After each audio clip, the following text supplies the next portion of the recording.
Good evening. I don't need a translator, apparently. Okay. Why do we call it a lost world? 왜 잃어버린 세계라고 부를까요? What is lost that we're looking for? 우리가 찾고 있는 잃어버린 것이 무엇입니까? The premise of the lost world idea is that there are things that they knew in the ancient world, in the biblical world, in the Israelite world, that we no longer know. 잃어버린 것은 이스라엘 고대 세계 그 사람들은 알고 있었지만 오늘날 우리는 알지 못하는 것을 말합니다. It's not secret or hidden information. It's information that we have lost. 숨겨진 게 아니고 우리가 잃어버린 거죠. And so we are trying to recover this lost world. 그래서 우리가 잃어버린 이 세계를 회복하고자 하는 겁니다. And we do that by turning again to the biblical text and trying to read it very carefully. 우리 본문을 더 가까이 봄으로 그렇게 하려고 합니다. And also by looking at the ancient world in which the Israelites lived to know what there is there to help our understanding. 그리고 고대 이스라엘 사람들이 살았던 그 환경을 살펴보고 우리의 이해를 돕는 것을 찾는 거죠. Trying to recover this lost world is part of trying to become a faithful interpreter. 이 잃어버린 세계를 찾는 것은 신실한 해석자가 되기 위한 일의 일환입니다. We want to be faithful interpreters because we believe that the Bible has authority. 우리 신실한 해석자가 되길 원하는 이유는 성경에 권위가 있다고 믿기 때문입니다. And that carries a certain responsibility for us as we read the Bible. 그래서 우리가 성경을 읽을 때 우리의 책임감이 있습니다. But we have to understand how this authority works. 그리고 이 권위가 어떻게 작용하는지 이해하려고 하는 거죠. So we believe that God has a purpose in communicating, and that purpose, He decided, has been carried out through human communicators. 하나님이 전하시는 내용에 목적이 있고 하나님은 이 목적이 사람을 통해 이루어지도록 하셨습니다. So if we want to get to God's message, we have to get it from the humans who He chose to write it. 우리가 하나님의 메시지를 발견하려면 그 하나님이 사용하신 사람들을 살펴봐야 된다는 것이죠. That means we are accountable to these human authors. 그래서 우리는 이 인간 저자에게 책임이 있습니다. Because God has vested His authority in those authors. 왜냐 하나님이 당신의 권위를 이 인간 저자들에게 부여하셨기 때문입니다. So if we are to submit to the authority of God, we have to be accountable to the human authors. 그래서 우리가 하나님의 권위에 복종하려면 이 인간 저자들에게 책임을 져야 된다는 것입니다. The Bible was written through these authors in their language and in their culture. 성경은 그들의 언어로 그들의 문화 가운데 쓰였습니다. So we find out that the Bible is written for us, but not to us. 그래서 성경이 우리를 위해 쓰여진 건 맞지만 우리에게 직접 쓰여진 건 아니라는 것이죠. Since it's God's revelation, the message transcends that cultural level. 하나님 메시지이기 때문에 그 문화적인 수준을 초월하기는 합니다. But the form of the communication is culture bound. 하지만 그 메시지의 형태는 문화에 묶여 있습니다. It's like reading someone else's mail. 다른 사람의 편지를 읽는 것과 같아요. So it's not in our language, not mine and not yours. 저랑 여러분의 언어도 아니죠. And language is all tied up in culture. 그리고 언어는 문화와 묶여 있습니다. So if we want to be accountable to those authors, we have to understand their language and their culture. 인간 저자들에게 우리가 책임을 지려면 그들의 언어와 문화를 알아야 된다는 것입니다. The metaphor I use to talk about this is a metaphor of a cultural river. 제가 사용하는 비유는 문화적 강이라는 비유입니다. And I would like to suggest that we need to immerse ourselves in their cultural river. 따라서 우리들도 그들의 문화적 강에 우리 몸을 담궈야 되겠습니다. So let me explain a little bit about what I mean by this metaphor. 자, 이 비유로 어떤 말씀을 드리고자 하는지 말씀드리겠습니다. Let's begin by talking about our modern cultural river. 우리 현대 문화적 강에 대해서 잠깐 이야기해 볼까요? Now, an American cultural river is different from a Korean cultural river, certainly. 예, 미국 문화적 강은 한국 문화적 강과 당연히 다르죠.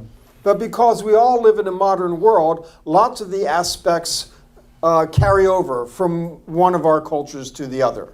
사실 우리가 현대를 살고 있기 때문에 다른 문화들 간에 서로 왔다 갔다 하고 있습니다.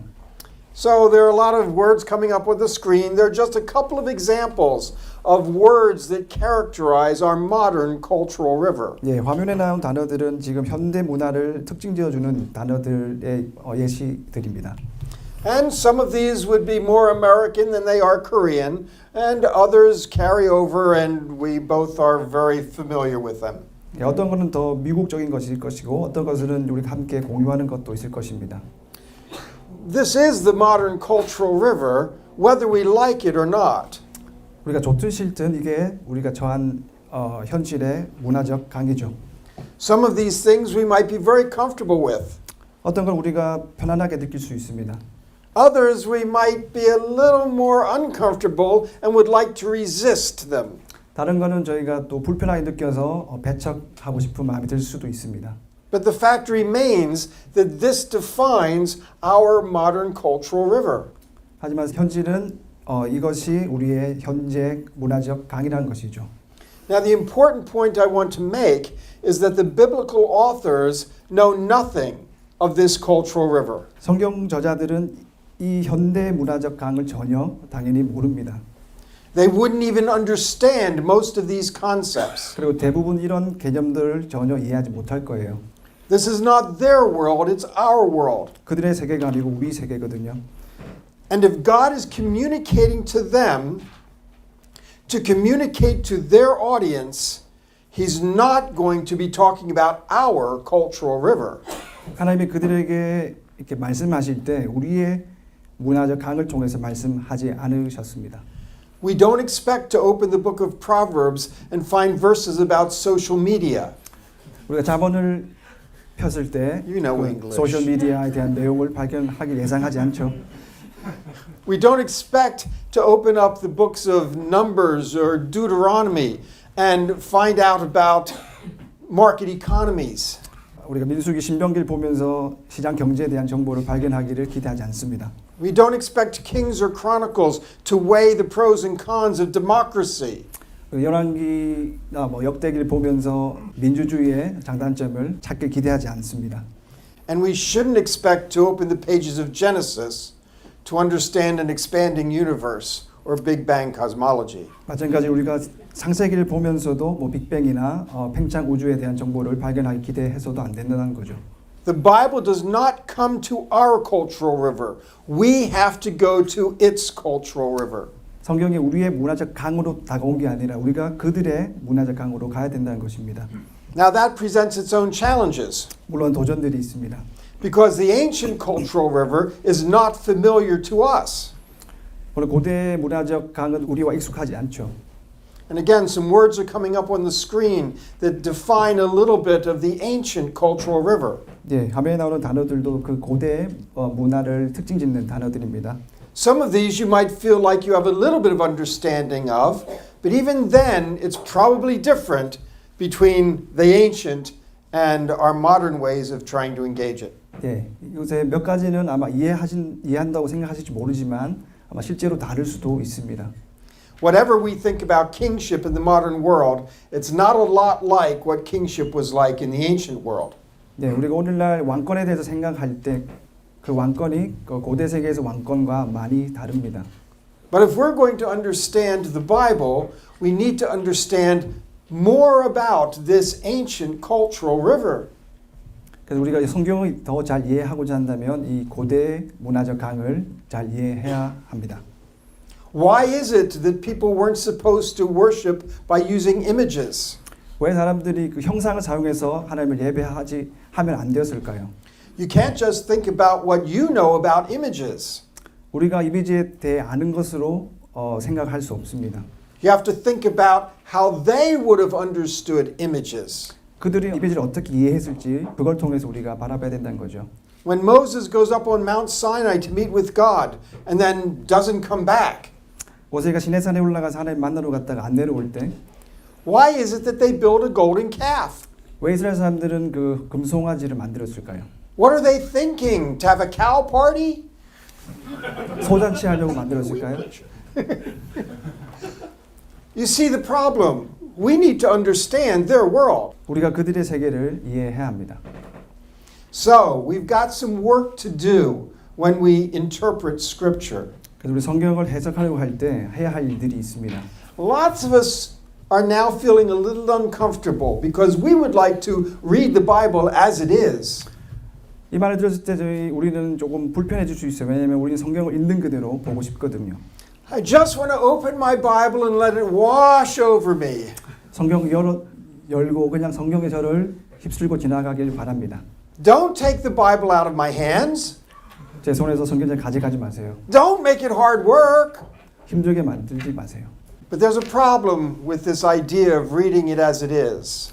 하지만 성경을 있는 그대로 읽는다는 그 개념의 문제가 있습니다. Because when we read the Bible as it is, that usually means we're reading it from our own cultural river. 우리가 성경을 있는 그대로 읽는다고 할 때 그 말은 우리가 우리의 문화적 강을 통해서 읽는다는 말이거든요. And that means that without knowing it, we're imposing things on the Bible that aren't there. 그래서 우리가 부지중에 우리의 것을 성경에 부과할 수가 있습니다. And when we do that, we are diminishing its authority. 그리고 우리가 그렇게 한다면 성경의 권위를 우리가 약화시키는 거죠. Because we are not carrying out our accountability to the author. 왜냐하면 우리가 그 인간 저자에 대한 책임을 다하지 못하고 있기 때문입니다. And so we learn something that's very uncomfortable. 따라서 우리는 불편한 사실을 알게 됩니다. And that is that reading instinctively is not reliable. 본능적으로 읽는 것은 믿을 만하지 못하다는 거죠. Our intuition cannot be trusted in these things. 예, 우리의 직관이 믿을 만한 것이 못 된다는 겁니다. We don't like that. 싫으시죠? We need to be accountable to the author's intentions, and to do that we need to know what his intentions are. 예, 우리가 인간 저자에 대해 책임감을 지려면 그 인간 저자의 의도를 알아야 됩니다. And those intentions are tied into the author's language and the author's culture. 그리고 그 의도는 그 저자의 언어와 문화에 매여 있습니다. We certainly want to read the text literally, but that has to mean reading it as the author intended it. 물론 우리가 있는 그대로 보고 싶지만 그 말은 저자가 의도한 대로 읽는다는 것이 되어야 되겠죠. From a technical standpoint, that means you cannot read the text literally unless you're reading it in Hebrew or Greek. 엄밀하게 말한다면 우리가 히브리어나 그리스어로 보지 않는다면 있는 그대로 보는 건 아니잖아요. 엄밀하게 말해서. Reading it literally means reading it the way the author meant it to be read. 예, 문자적으로 읽는다는 것은 저자가 의도한 대로 읽는다는 겁니다. So, the Bible in the ancient Near East. 성경과 고대 근동. First of all, I'm not suggesting that the Bible and the biblical authors are indebted to other pieces of literature. 저는 성경 저자들이 고대 근동 다른 문헌에 빚을 지고 있다라고 제안하고 있지 않습니다. This is not a matter of the Bible borrowing pagan mythology. 이건 뭐 성경이 이교도 미신을 빌려오는 그런 문제가 아닙니다. It's not indebted to other literature, but it is embedded in the cultural river. 다른 고대 근동 문헌에 빚진 것이 아니라 고대 근동 문화에 들어가 있는 거죠. So we're not trying to import something foreign on the biblical text, the ancient world. 그래서 우리가 성경 외적인 것을 끄집어내려고 하는 건 아닙니다. You can't impose the ancient world on the Bible because it's in the ancient world. 따라서 우리는 성경 외적인 것, 고대 근동의 것을 성경에 부과하려고 하는 건 아닙니다. It's the same way that you can't impose Hebrew on the biblical text. It's already in Hebrew. 마치 히브리어를 성경에 부과할 수 없는 것과 마찬가지입니다. 히브리어가 이미 성경 안에 있기 때문에 What ancient Near Eastern texts do is they prompt us to think in new ways that are not intuitive to us. 고대 근동 문헌들이 하는 것은 우리 본능적으로 알 수 있는 것 외에 것을 생각하게 하는 겁니다. You can't imagine from your own thoughts why Israel would build a golden calf and what that means. 우리 스스로의 생각으로 이스라엘이 왜 황금 송아지를 금송아지 만들었을까 생각할 수 없다는 거죠. If you want to know why the people at the Tower of Babel are building this tower, you have to understand what that was all about in the ancient world. You can't just make up your own idea of tower building. 바벨탑을 짓던 사람들이 왜 그것을 지었을지 우리의 관점으로 이해할 수 없다는 것입니다. So these ancient texts provide windows for how people thought in the ancient world. 그래서 고대 문헌들은 그 당시 사람들이 어떻게 생각을 했는지에 대해 볼 수 있는 창문과 같은 역할을 합니다. And having that information can help us to avoid anachronism. 그런 정보를 가지고 있다면 시대 착오적인 오류를 범하지 않을 수 있게 되는 거죠. We have to ask the same questions they're asking. 그 사람들이 질문했던 질문들을 우리가 물어야 합니다. Because if we're not, we can't possibly come to the answers they're coming to. 그렇게 하지 않는다면 그들이 얻은 대답에 도달할 수 없기 때문이죠. So, let's now take those ideas and apply them to Genesis chapter 2. 네, 자, 이런 생각들을 이제 창세기 2장에 한번 적용해 봅시다. Lots of people think of Genesis 2 as an account of human origins. 많은 사람들이 창세기 2장을 인류의 기원에 대한 내용이라고 생각합니다. I want to suggest to you that's an account of human identity. 제가 제안하는 것은 창세기 2장이 인간의 정체성에 대한 내용이라는 것이죠. Take this relief from Egypt. 네, 이거 한번 보세요. 이집트에서 온 건데 This is the craftsman god Khnum. 크누라는 장인입니다. And here is an image being formed on a potter's wheel. 토기장에 돌린 휠 위에 있는 이미지가 새겨 있습니다. We might think that he is forming the body of this person. 우리가 생각하기에 이 사람의 몸을 지금 이렇게 만들고 있구나 생각할 수 있는데요. This is the Pharaoh, and he's being formed as Pharaoh. 네, 이거는 바로고요. 지금 바로로서 형성되고 있는 것입니다. He's not being formed as a human body. He's being formed as a person with a role and identity. 예, 인간의 몸으로 형성되고 있는 것이 아니라 역할과 권위를 가진 바로로 형성되고 있는 겁니다. This is what happens in the coronation as the Pharaoh actually becomes the king of Egypt. 이것이 이제 바로가 대관식 할 때 실제로 되는 것이 이것입니다. And then what's over here on the left side is the same kind of scene. The Pharaoh being brought to the throne by the gods. 왼쪽도 비슷한 그림인데요. 바로가 이제 신들에 의해서 왕위에 오르는 겁니다. This is part of forming identity, not forming material body. 예, 이거는 이제 정체성 형성에 대한 그림이고 물질적인 몸을 형성하는 내용은 아닙니다. So let's talk about Genesis 2. 네, 3세기 2장을 함께 보시겠습니다.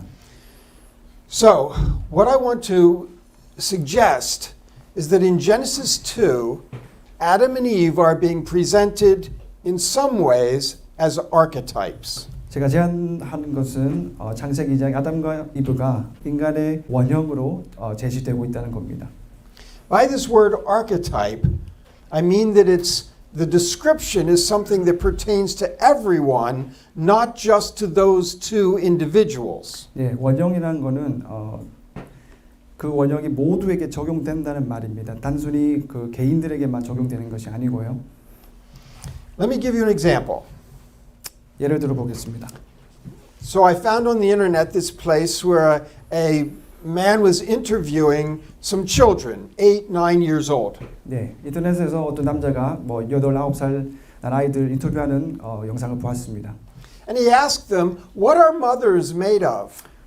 엄마는 뭘로 만들어졌니? 라고 물어봤습니다. And one little girl said, mothers are made of angel wings and butterflies and clouds and rainbows. 엄마들은 뭐 천사의 날개,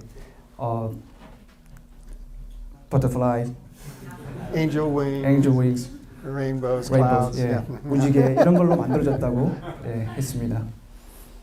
Now don't go biology on me here. 저한테 생물학 하려고 하지 마세요. And she's not even just talking about her mother. 그리고 그 아이는 자기 엄마에 대해서만 말하고 있는 게 아닙니다. This somehow is conveying from her mind what motherhood is all about. 그 아이 마음속에는 어머니에 대한 상을 그리고 있었던 거죠. That's an archetype. 그게 원형입니다. It's not about individuals, 개인에 대한 문제는 아닙니다. and it's not about materiality. 물질성에 대한 것은 아닙니다. So, when we get to Adam and Eve, we have to start with their names. 그래서 우리 아담과 이브를 다룰 때는 이름을 먼저 살펴봐야 합니다. I'm sorry to break this to you, but those aren't their names. 이 소식을 전하기 좀 죄송스러운데 이것은 그들의 이름이 아니에요. How do I know that? 어떻게 할까요? Because those are Hebrew words. 왜냐하면 히브리어이거든요.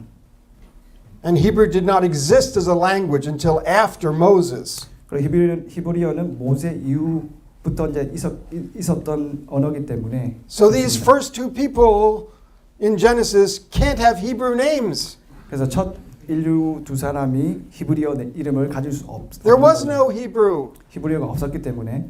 That means those names are given to them by the Israelites much later on. 그래서 이 이름은 후대 이스라엘 사람들이 그들에게 준 이름입니다. And why did the Israelites choose those names for them? 그 이스라엘 사람들은 왜 이런 이름을 선택했을까요? Because those names represent something about their identity. 왜냐하면 이 단어들이 그들의 정체성에 대한 무언가를 알려주기 때문입니다. Adam, humanity. 아담, 인류. Eve, Chava, life. 이브, 하와, 생명. If your biblical translation called them human and life, you'd probably read the text differently. 여러분의 성경이 인류와 생명으로 번역한다면 아마 다르게 그 본문을 볼 겁니다. So even with the names, we start to understand that these are archetypal. 그래서 이 이름들이 원형적이라는 것이죠. Now, the next thing we get to is that famous line in chapter 2, verse 7. 창세기 2장 7절에 유명 구절이 있습니다. Usually in translations, and I'm not sure what your Korean translations have, it says something along the line that the Lord God formed the human from the dust of the earth. 예, 하나님이 땅의 흙으로 사람을 지으셨다고 합니다. This is not suggesting that God took some dust and made a human. It's rather something about the human identity. So the oh, go ahead. 예. Thank you. 그러니까 흙으로 사람을 만드셨다는 것은 하나님이 진짜 흙으로 만드셨다는 게 아니라 그 사람의 정체성에 대한 이야기를 하고 있는 겁니다. So God formed humanity. Stop. 그래서 하나님이 사람을 만드셨다. 끝. Dust of the earth. Not from, but dust of the earth. That's what he is. 흙에서 만드신 게 아니고 그냥 흙인 거죠. Do you see how tricky it gets? 어렵죠.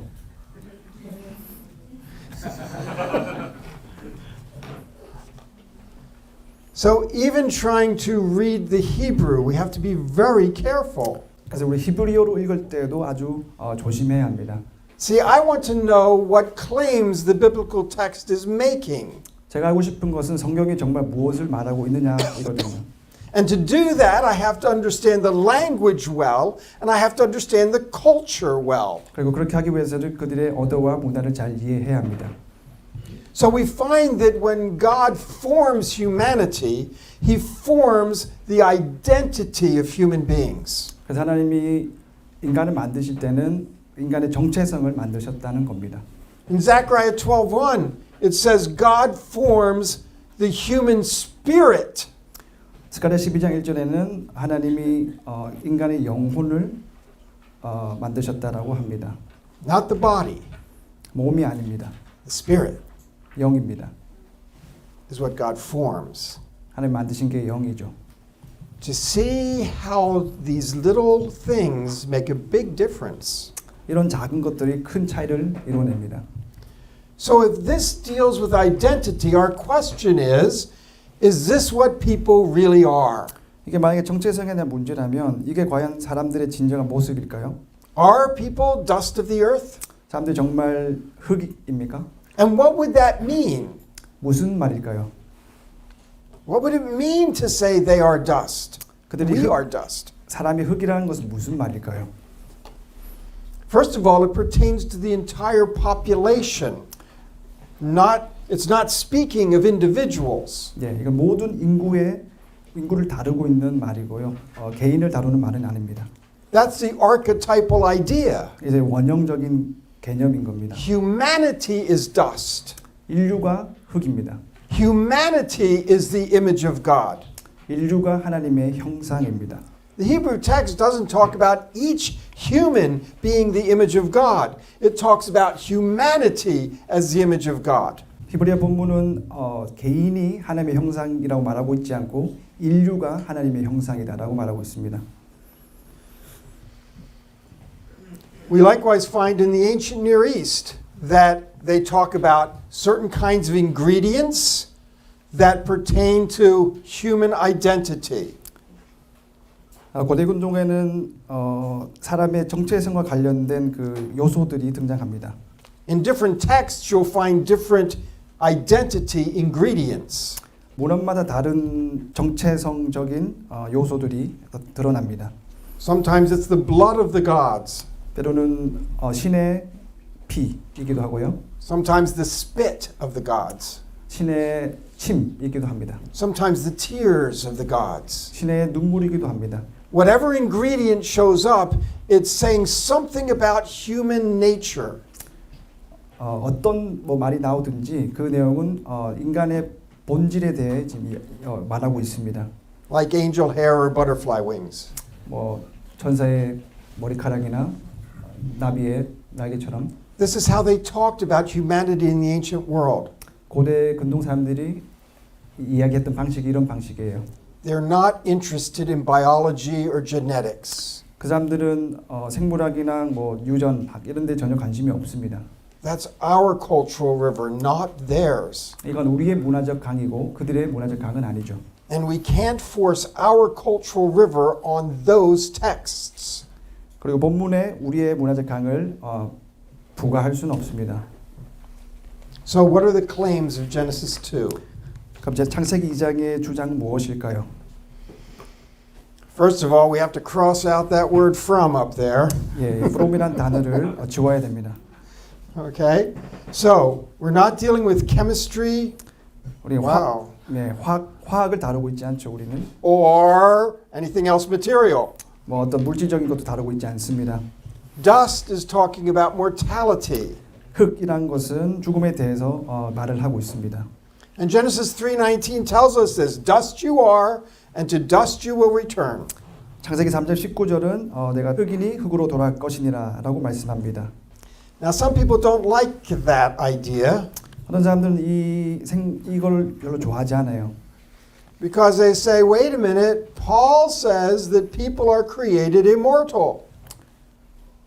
사도 바울은 사람들이 영생하는 존재로 만들어졌다고 말하잖아요 라고 말합니다. Romans 5:12. 로마서 5장 12절 Okay? Death came through sin. 죽음이 죄를 통해 왔다.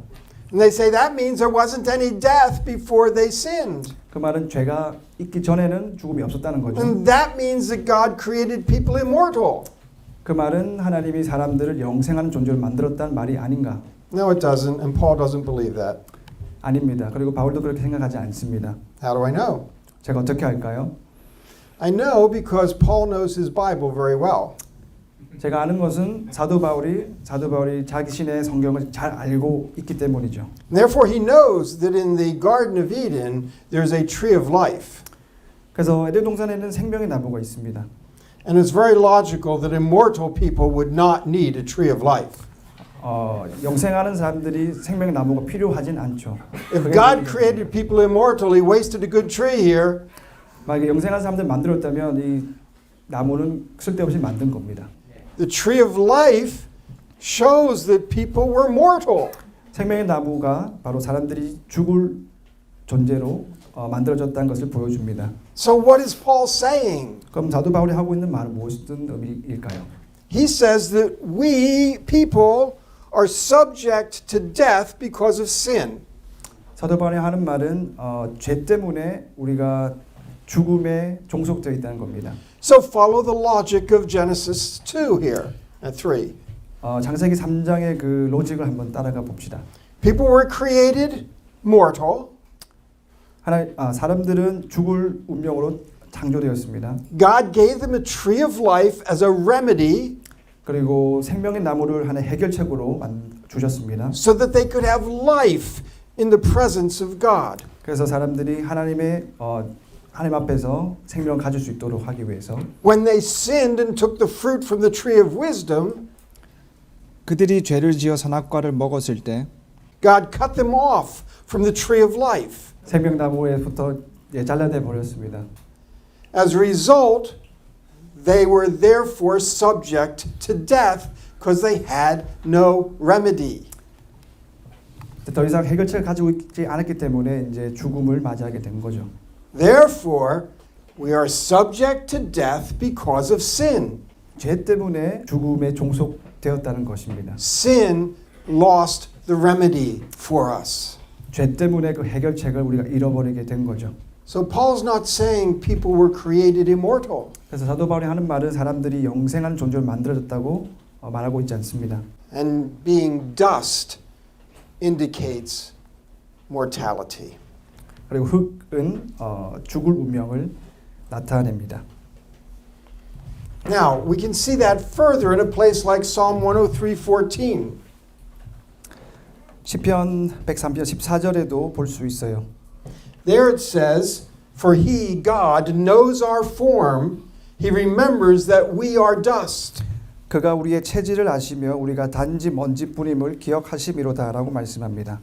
By saying he knows our form, it's saying he knows our identity, who people are. 예, 그가 우리의 체질을 아시며라고 했는데 그것은 하나님이 우리의 정체를 아신다는 것이죠. And he remembers that we are dust. 그리고 하나님 아시는 우리가 바로 그 흙이라는 겁니다. 먼지라는 겁니다. Not he remembers that Adam is dust. 단순히 아담이 흙일 뿐만이 아니 Archetype. 원형입니다. We're all dust. 우리 모두는 먼지 흙입니다. Every human is dust. 모든 사람이 흙이죠.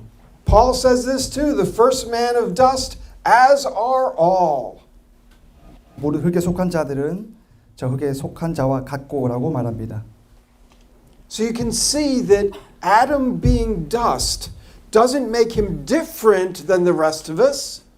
It makes him the same as all of us. 그래서 아담이 흙이라는 것은 우리와 다르다는 것이 아니라 우리와 같다는 것을 말하죠.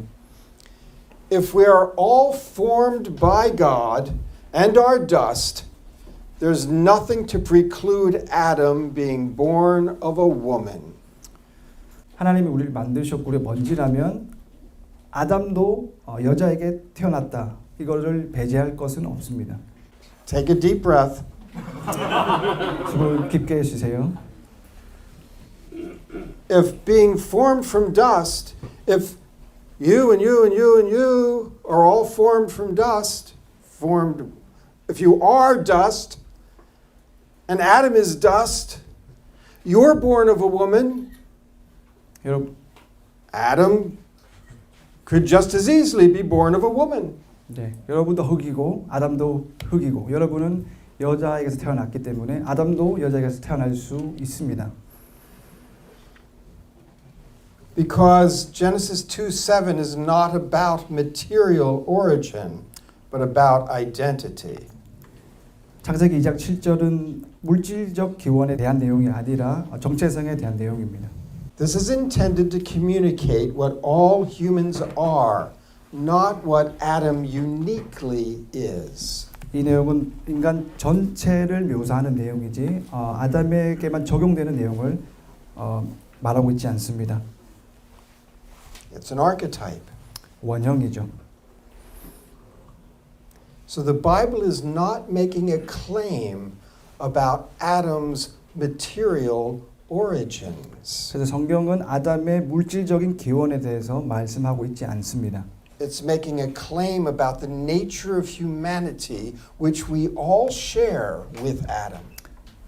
성경이 말하는 것은 우리가 아담과 공유하고 있는 인간의 본질에 대해서 이야기하고 있는 거죠. Now, we might ask the question, well, then what makes Adam worth talking about? 그러면 아담에 대해서 이야기할 포인트가 뭐가 있냐라고 질문할 수 있습니다. And we'll look to the Bible to get an answer to that in just a moment. 잠시 후에 성경을 살펴보면서 답을 드리겠습니다. But first, we have to talk about woman. 하지만 먼저 우리 여자에 대해서 다루어야 되겠습니다. So let me ask you a question. 질문할게요. Did Adam believe that Eve was built from his rib? 아담은 이브가 하와가 자신의 갈비뼈에서 만들어졌다고 믿었을까요? No. 아닙니다. How do I know? 어떻게 할까요? Because he tells me. 왜냐면 제게 말해주기 때문에. First words out of his mouth. 아담이 했던 첫 번째 말이 She is bone of my bone 뼈 중에 and 그리고 flesh of my flesh. 내 살 중에 살이로다. There's more than a rib going on here. 갈비뼈보다 더 있죠. Flesh of my flesh. 내 살 중에 살이다라고 했습니다. This isn't just a rib. 단순히 갈비뼈만 있지 않습니다. Do you see it? So, but wait, it's translated rib in my Bible. Is it translated rib in the? Is it translated rib in your Bible? 갈비뼈로 돼 있다는 Yeah. 성경에. Yeah. Okay, so well, we better look at Hebrew. 그래서 히브리어를 살펴봐야 되겠죠. Let's look at all the places in the Bible where this Hebrew word refers to something anatomical. 이 단어가 해부학적 의미를 띠는 곳을 살펴봅시다. We're done. 다 있습니다. This is the only place. 바로 여기밖에 나오지 않습니다. So what does this word mean? 그럼 이 단어의 뜻은 무엇일까요? Do you see? All that we base on this idea of rib, we don't even know what the word means. 우리 갈비뼈라고 생각했는데 그 히브리어 단어가 무슨 뜻인지도 우리는 모르고 있었다는 거죠. Now the word is used architecturally. 그 단어는 건축학적으로 사용되었습니다. And in architecture it refers to one side of a pear. 건축학적으로 한 쌍의 한 면을 말하고 있습니다.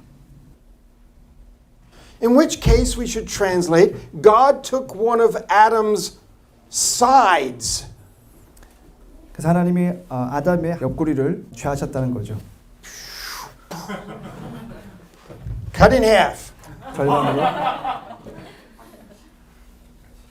Kind of strange, huh? 이상하죠. They'd say, well, that's pretty radical surgery. 대단한 수술입니다. Why did you think surgery? 왜 수술이라고 생각하셨나요? Modern cultural river, folks. 현대 문화적 강 때문에 그렇습니다. And you say, but he put Adam in a deep sleep. That's anesthesia.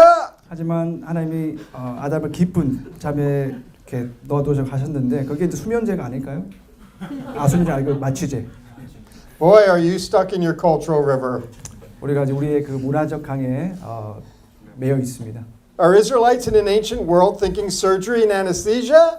고대 근동 이스라엘 사람들이 마취 뭐 이런 것들을 생각했을까요? Of course not. 당연히 아닙니다. So now we've got another problem to solve. 예, 우리가 풀어야 할 또 다른 문제가 있습니다. What's this deep sleep all about? 이 깊은 수면은 무슨 말일까요? Well, guess what? We can look at the Hebrew word. 예, 우리 또 히브리어를 살펴볼 수 있습니다. We find, I won't go through all the possibilities, but we find that one of the main things that this Hebrew word can mean 예, 우리가 is that it refers to a visionary state. 예, 우리가 다 살펴보진 않았겠지만 중요한 것 중에 하나가 이 환상, 황홀경 이런 상태를 가리킵니다. If that's appropriate here, and I think it is, 그리고 이렇게 생각하는 것이 적절하다면, 그리고 저도 그렇게 생각합니다. then Adam is seeing this in a vision. 그러면 아담은 이것을 그것을 자신의 환상 속에 본 겁니다. God puts him in a deep sleep to show him something important in a vision.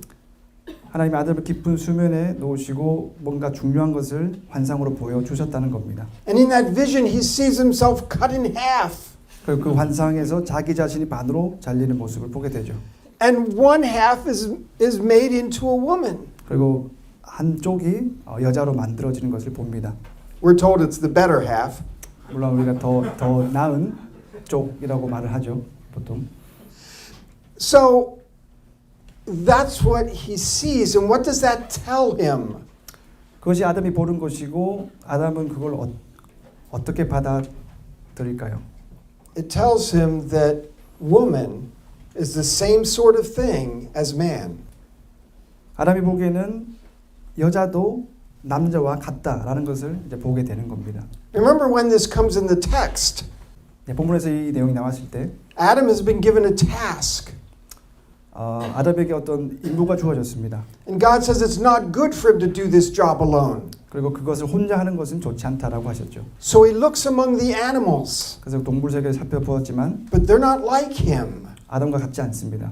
He names them, and that identifies what sort of identity they have.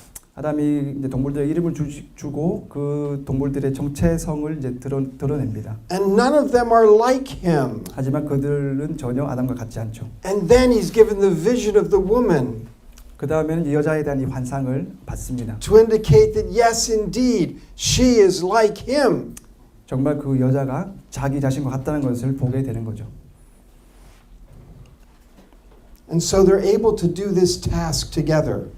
그래서 아담과 하와가 함께 이 임무를 하게 됩니다. Now we still need to talk about what that task is, and we'll get there in a minute. 예, 물론 그 임무가 뭔지는 잠시 후에 살펴보겠습니다. But first, let's summarize the message of identity in Genesis archetypes. 예, 그럼 창세기 원형에 있는 정체성에 대한 메시지를 한번 요약해 보겠습니다. First of all, we find out about human identity. 예, 먼저 우리가 살펴보았던 것은 인간의 정체성에 관한 것이죠. Humans are dust, created with mortal bodies. 인간은 흙이고 죽을 몸으로 만들어졌습니다. It's who we are. 그게 우리입니다. Own it. 받아들이세요.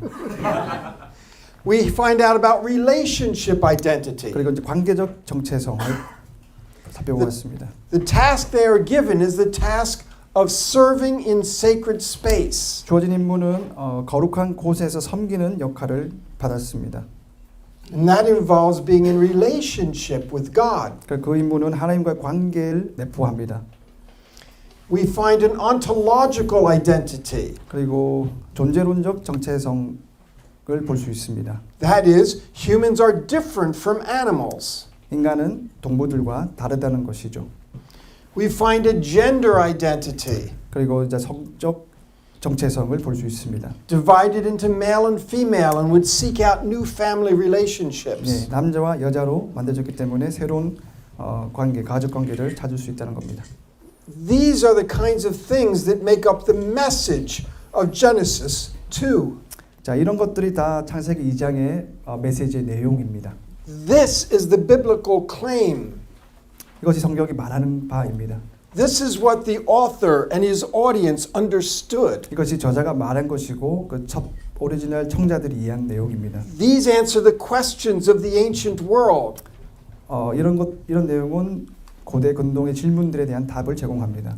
And I would suggest that they also address lots of the questions that we have. 그리고 제가 제안하기로는 이 내용들이 우리가 하는 질문에 대한 답을 또 Not our 제공한다는 questions 것이죠. about science, our 과학에 대한- questions about identity.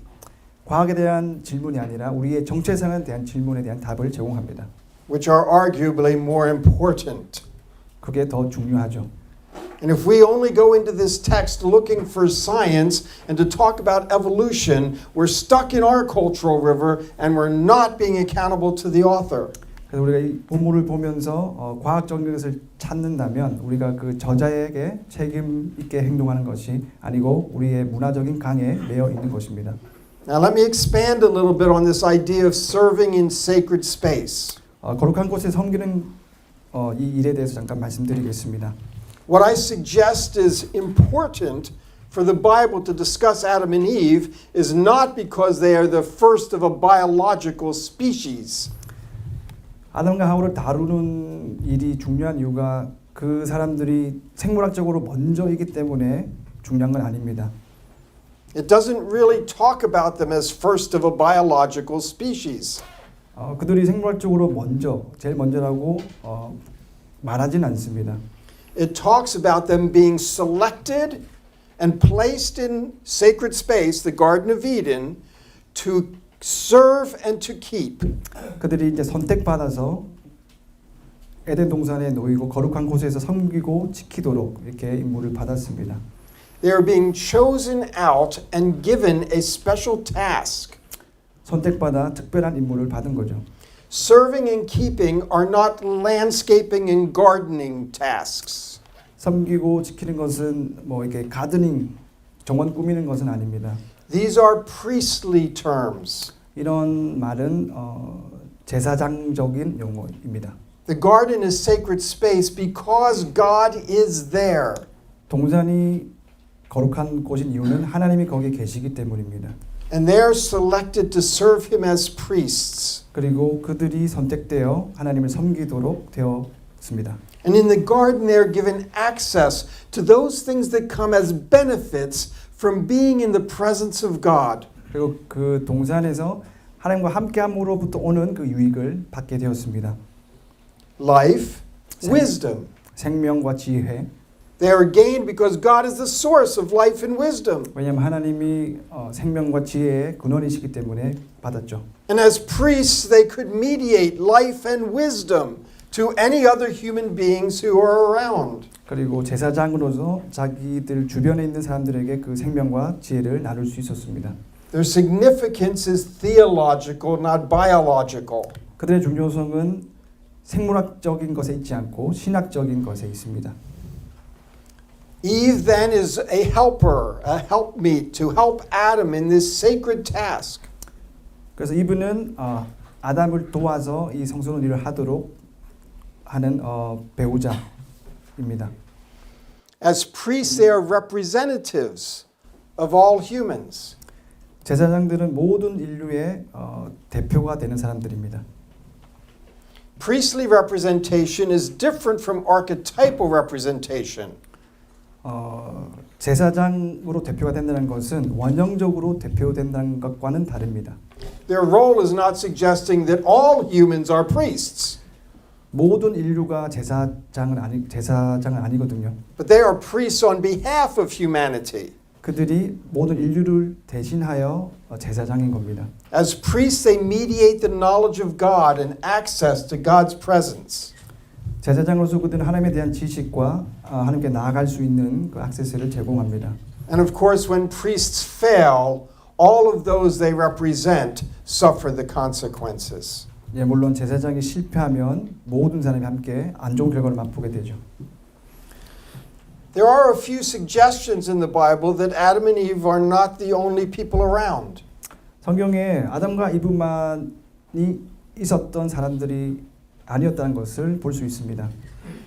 In Genesis 4, Cain finds a wife. 창세기 4장에 가인이 아내를 찾아요. I never cared for that sister thing idea. 자매 이런 개념 저는 좋아하지 않습니다. When Cain is driven away from God's presence, he says, "Now anyone who finds me will kill me." 그 가인이 말하길 누구든지 날 찾으면 날 죽일 거라고 말을 했죠. Who's he talking about? 누구를 지금 말한 걸까요? Mom and dad? 엄마 아빠요? And then Cain goes off and he builds a city. 그리고 가인이 가서 하나의 도성을 짓죠. You can't just build a city for yourself. 자기 자신만 위해서 도성을 세울 수는 없습니다. In America, we call that a man cave. 미국에서는 뭐 인간 동굴 뭐 Sorry, 부르기도 합니다. bad humor. So there are indications that there are other human beings around, but the Bible doesn't care about those. 네, 그래서 다른 사람들도 있었다는 그 증거들이 있는데 성경은 그들에게 신경 쓰지 않습니다. But the point is, its focus on Adam and Eve is not something biological or scientific. 아담과 하와에 대한 그 관심이 생물학적이거나 과학적인 것이 아닙니다. Again, that's our cultural river. It's not theirs. 예, 그건 우리의 문화적 강에 속한 관점이죠. So that helps us to begin thinking about some fundamental principles for understanding science in the Bible. 과학과 성경을 이해하기 위한 근본적인 원리들을 또 살펴보도록 하겠습니다. See, lots of people out there think there's a war going on between science and the Bible. 많은 사람들이 과학과 성경 사이에 전쟁이 있다. They 다툼이 think 있다 that you 생각합니다. have to choose. Choose science or choose the Bible. You can't have them both. 과학을 선택하든지 성경을 선택하든지 해야지 둘 다 선택할 수 없다라고 말합니다. And I would say that you can't decide if there's a war until you know what claims each party is actually making. 예, 양쪽이 어떤 지금 주장을 하고 있는지 알아보기 전까지는 그 전쟁에 대해서 알 수 없습니다. If the Bible is not making scientific claims, then it cannot possibly be making claims that are contrary to modern science. 성경이 과학적인 주장을 하고 있지 않는다면 성경의 내용이 과학과 반대될 내용은 없죠.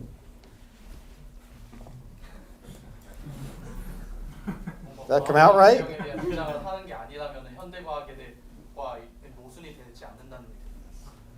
모순되는 주장도 하지 않는다. 알겠습니다. 감사합니다. Have we got it? So this is what we're trying to explore. What are the claims the Bible is making? 그래서 우리가 살펴보고자 하는 것은 성경이 무슨 말을 하고 있냐는 거죠. Is the Bible making scientific claims that would suggest that evolution could not possibly be right? 성경이 진화론이 맞지 않다고 그렇게 말하고 있나요? Now, I'm not trying to promote evolution, 물론 제가 진화론을 이렇게 주장하려고 하는 건 아닙니다. but I want to find out if the claims could potentially be compatible. 제가 알고 싶은 것은 그 주장들이 서로 양립할 수 있느냐입니다. Because if they're compatible, then we don't have to worry about trying to choose one or the other. 만약 양립할 수 있다면 우리가 두 가지를 놓고 선택할 필요가 없는 거죠. And if tomorrow morning we woke up and all the newspapers said, evolution is wrong, it's shown to be wrong. 내일 아침에 신문에 진화론이 다 잘못됐다고 드러났다라고 보도가 난다면 That wouldn't change a thing that I'm saying in this presentation. 그렇다고 하더라도 지금 제가 여러분에게 말씀드린 내용 전혀 영향을 끼치지 않습니다. Whatever shape the modern consensus about science takes, I want to try to understand if that's compatible with the Bible. 지금 현대 과학에 대한 동의되는 내용이 무엇이든지 간에 제가 하고 싶은 것은 그 내용이 성경과 양립되는가입니다. And that's always going to be determined by trying to understand what the Bible's claims are. 그리고 그거는 성경이 무엇을 말하고 있는가를 알아내는 것에서부터 시작하죠. I have tried to demonstrate to you that the Bible has not made scientific claims. 제가 주장하려고 했던 내용은 성경이 이제 과학적인 주장을 하고 있지 않다라는 것입니다. Because it has something totally different in mind in its cultural river.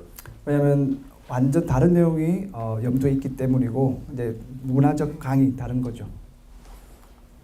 So, the Bible contains no revelation of scientific thinking that transcends how people thought in the ancient world. 네, 성경은 고대 사람들이 어떻게 생각했는지 그 내용을 초월하는 어떤 과학적인 사고를 계시하지 않습니다. From a science standpoint, the Israelites are no different than Babylonians or Egyptians. God does not give them scientific revelation. 과학적인 관점에서는 이스라엘 사람이나 바벨론 사람의 차이가 없어요. 하나님께서 그들에게 과학적인 내용을 주시지 않았기 때문에 그렇습니다. So we shouldn't look to the Bible for scientific revelation. 그래서 우리 과학적 계시를 찾으려고 성경을 봐서는 안 되겠습니다. It's a cultural river thing. 이제 문화적 강이 문제죠. Secondly, agency is more important than mechanism. 작용이 이 방법보다 더 중요하다는 것입니다. Let me explain that 네, 설명을 하겠습니다. in Korean. No.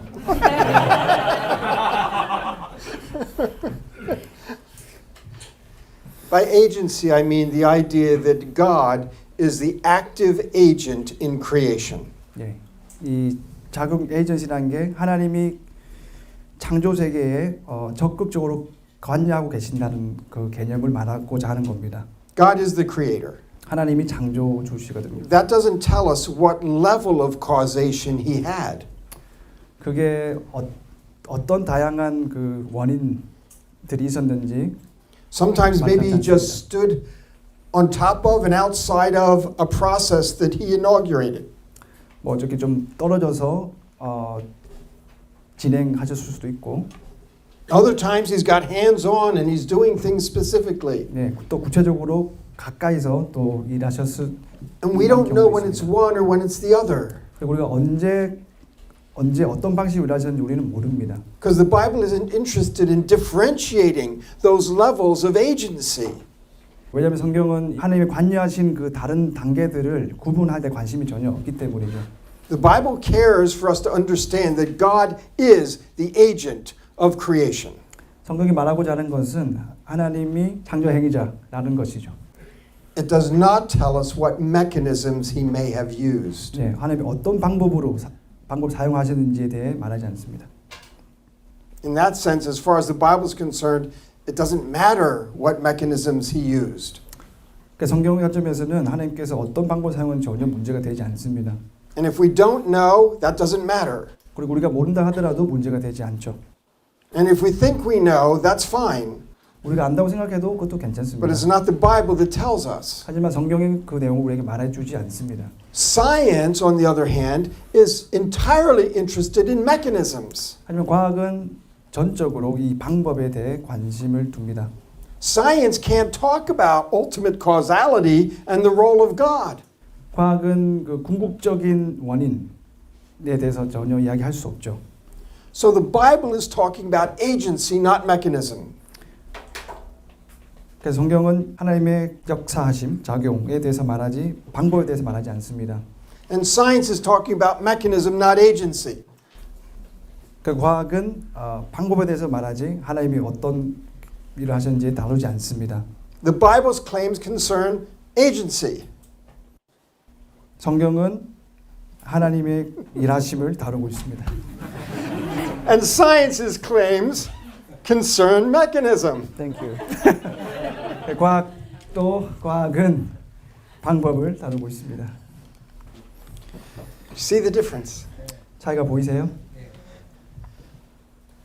Thirdly, God has made us to be more than what he made us from.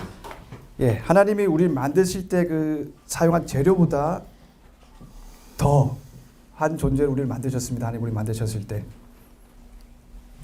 Some people think that God created humans through a long process.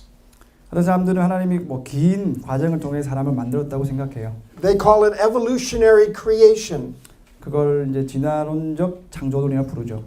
That it all started in primordial pools of amino acids and moved up all the way through the primates to human beings. God at work. 예, 아미노 아시드부터 이제 사람에 이르기까지 하나님이 다 개입하셨다는 겁니다. Some people believe that all of that's bunk. That's a technical word. Yeah, it's 그걸 Hebrew. 전혀 No, 이제 it's not.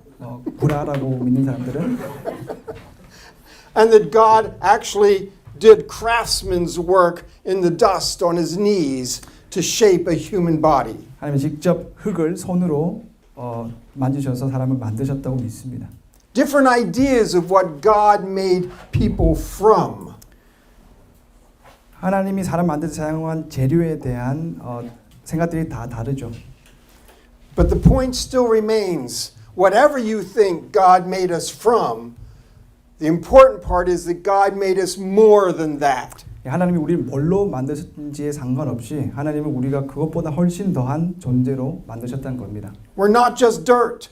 우리는 그냥 흙이 아닙니다. We're not just monkeys. 우리는 그냥 원숭이도 아니에요. We're not just the combination of molecules and genes and cells. 뭐 우리 세포나 뭐 이런 화학적인 작용의 결과물들이 아닙니다. Because God made us more than the physical stuff that's us. 왜냐 하나님이 우리를 만드신 그 재료보다 우리가 더 한 존재로 만드셨기 때문이죠. That being the case, it doesn't matter what we were made from. 그렇다면 우리가 무엇으로부터 만들어졌는지는 전혀 문제가 되지 않습니다. It matters what God has made us to be. 하나님이 우리를 무엇을 되기 위해 만드셨냐가 중요하죠. We learn this about Israel. 우리가 이스라엘에 대해서도 이것을 배웁니다.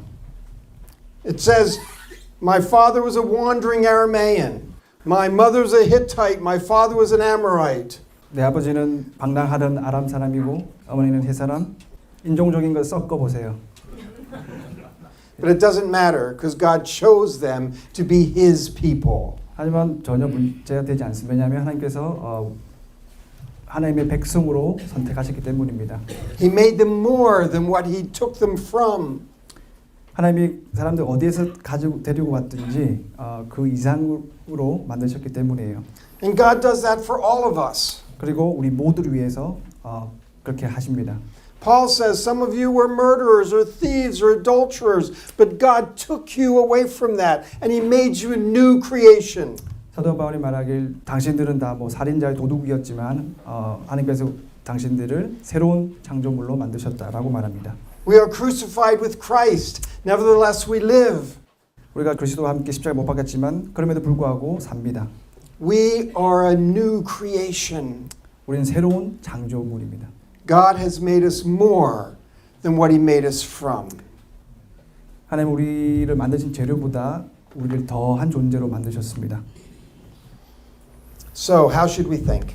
그래서 어떻게 바라봐야 할까요? First of all, the importance of recognizing what the biblical claims are. 그래서 성경이 실제로 어떤 주장을 하는지를 인식하는 것이 중요합니다. Secondly, that we recognize that different people will come to different conclusions on these issues. 사람들이 다 다른 결론을 내는 것을 우리가 또 볼 수가 있어요. The body of Christ will remain of diverse opinion about this. 그리스도의 몸 안에는 다양한 의견들이 있습니다. But it's still the body of Christ, and we have to overlook those differences. 하지만 여전히 그리스도의 몸이고 우리는 그런 차이점을 넘겨버려야 합니다. We don't say, if you don't think the same way I think, you're not a Christian. 당신이 나와 같이 생각하지 않는다면 당신은 그리스도인이 아니다. We have to recognize that interpretation has its differences. 우리가 인식해야 되는 것은 해석에는 차이가 다 있다는 겁니다. And finally, we learn that the acceptance of science does not require the rejection of the Bible or of faith. 그리고 우리가 과학을 받아들인다고 해서 우리가 성경이나 믿음을 배척해야 된다는 것은 아닙니다. 감사합니다. 감사합니다.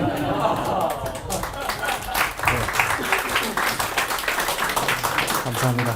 우리 다시 한번 교수님께 박수 부탁드리겠습니다.